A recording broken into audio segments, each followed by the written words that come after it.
ఇదిగో తీసుకోండి. థ్యాంక్స్. ఇవరా బాగా చల్లగా ఉంది కదా. ఉంటుంది, మీ ఇంట్లో కూడా ఉందిగా కొత్తగా, అలాంటిదే ఇక్కడ కూడా ఉంది. అదే చెప్పబోయాను బాబు.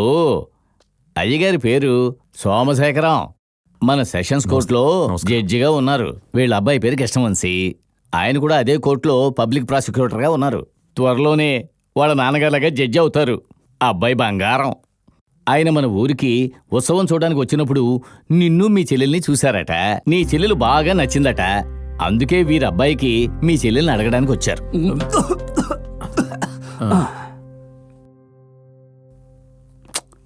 ఏంటని ఆలోచిస్తున్నావు? మంచి విషయాలు వెంటనే నిర్ణయం తీసుకోవాలి. కళ్ళు మూసుకుని ఒప్పేసుకో. మాట్లాడు. ఇదేమన్నా నిమిషాల మీద నిర్ణయం తీసుకునే విషయమా? అయినా పెద్దవాడిని నేను ఉన్నాను కదా, చిన్నవాడు నోరు మూసుకొని ఉండు. ఏం లేదయ్యా, మీరేదో కోర్టులో పెద్ద జడ్జిగా ఉన్నారని శేషయ్య చెప్పాడు. అది మేము నమ్ముతాం. మీరు తలుచుకుంటే పెద్ద జమీందారుల పిల్లను, పెద్ద ధనవంతుల పిల్లను చేసుకోవచ్చు. అవన్నీ వదిలేసి ఏమీ లేని నా మనవడి చెల్లెల్ని అడుగుతా ఉన్నారు. అందుకే కొంచెం అనుమానంగా ఉంది. ఆయన చెప్తున్నట్టు నా కొడుక్కి పిల్లనిస్తామని వచ్చిన వాళ్ళకి డబ్బు, పదవి, పరపతి అన్నీ ఉన్నాయి. కానీ న్యాయం, ధర్మం లేవు. అవి నీలో ఉన్నాయి. అందుకే నీ దగ్గరకు వచ్చాను. మీరు నా గురించి ఇలా చెప్పడం ఎంతో సంతోషంగా ఉంది. ఎందుకంటే ఈ సమాజంలో మీరు ఉన్నతమైన వారు, అర్హత ఉన్నవారు. మీతో సంబంధం కలుపుకోవడం నాకు సంతోషమే.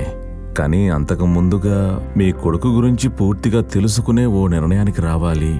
ఏంట్రా మన మొహం మీదే వీడిలా మాట్లాడుతున్నాడని తప్పుగా అనుకోకండి. పెళ్లి జరగక ముందు 100 సార్లు ఆలోచించవచ్చు, కానీ పెళ్ళైన తర్వాత ఆలోచించి ప్రయోజనం ఉండదు. అందుకేనయ్యా. తప్పకుండా తెలుసుకోండి. మీకు గుడి కోర్టైతే వాడికి కోర్టే గుడి. CRR number 120 2017 petitioner Subhash Chandrabose, advocate K Krishnavamsi. నమస్కారం సార్.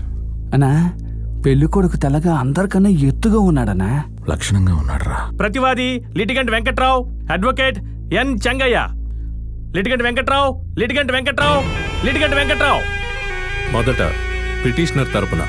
మై లార్డ్, ఈరోజు విచారణకు వచ్చిన ప్రతివాది పేరు వెంకట్రావు. కానీ ఆ వెంకట్రావు పేరు ముందున్న లిటిగెంట్ ఆయన కలుపుకున్నది. ఆయన బావ పేరు ఆదికేశవ.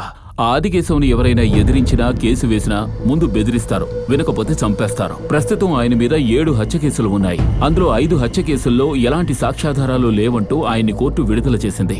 అయితే ఒక జంట హత్యల కేసులో జడ్జిమెంట్ ఈయనకు వ్యతిరేకంగా వచ్చి 20 ఏళ్లు యావజ్జీవ శిక్ష పడింది. కానీ ఆయన శిక్ష పూర్తిగా అనుభవించకుండా కేవలం 5 సంవత్సరాలే జైల్లో ఉన్నారు. గవర్నమెంట్ ఉత్తర్వుని కారణంగా చూపి తన రాజకీయ పలుకుబడితో ఈజీగా బయటకు వచ్చేశారు. విడుదలైన మరుసటి రోజే తన ఊరి చెరువులో స్నానం చేస్తున్న శంకర్ అనే వికలాంగుణ్ణి ఈయన హత్య చేశారని ఆర్డీఓ సుభాష్ ఆధ్వర్యంలో ఈయన మీద విచారణ జరుగుతోంది. సత్ప్రవర్తన పేరుతో విడుదలైన వారిపైన 2 ఏళ్ల వరకు ఏ కంప్లైంట్ ఉండకూడదు.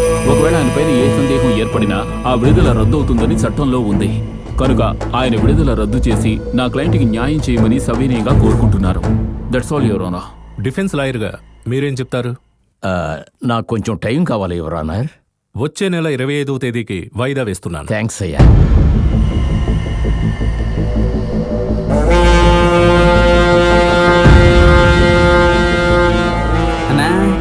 మన పార్వతి వాగుడు పెట్ట, పెళ్లి కొడుకు వకీలు, నువ్వు సాములోడివి. ఇక 24 గంటలు మన ఇంట్లో గోలగోలగా ఉంటుందేమో.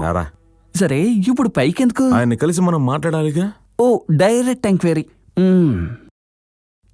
ఏంటన్నా, ఎక్కడుంటారని చెప్పారా? ఈ నెల కాకపోతే ఏమిటి, వచ్చే నెల లోపల. అది వస్తున్నాడు. Next case A court? AN 2 sir.